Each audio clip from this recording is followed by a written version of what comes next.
So বন্ধুরা, আমরা mobile কিনেছি। সো মোবাইল কিনে প্রথম ভিডিও বানিয়েছি। আমি মোবাইল কেনার ভিডিও বানিয়েছি। তো ভিডিও নিয়ে এখন লং ভিডিও বানাবো স্কুল নিয়ে। তো ছোট ছোট ক্লিপ থাকবে ভিডিওর। তো তোমরা সবগুলো দেখবে। আর দেখো, আমাদের সব ছেলেগুলো সব ফুটবল খেলতেছে।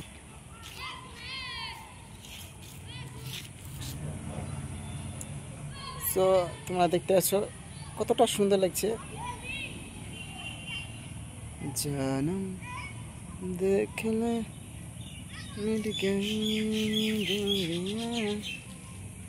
রোদ হচ্ছে, অনেক সুন্দর লাগছে। স্কুলটাও দারুণ লাগছে।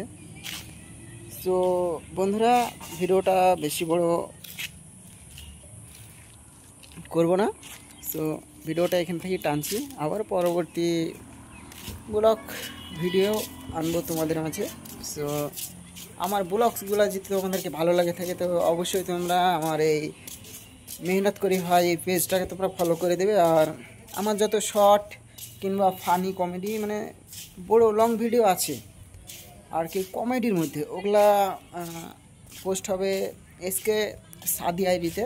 সো তোমরা সেগুলো দেখে আসবে। আর যে আমার রিয়েল আইডি আছে এমডি মোমিন মণ্ডল, তো ওটাতে লেটে আসবে ভিডিও। তো তোমরা আমার এই আইডিগুলোকে প্লিজ তোমরা ফলো করে রাখবে। আর ভালো থাকবে। Bye bye.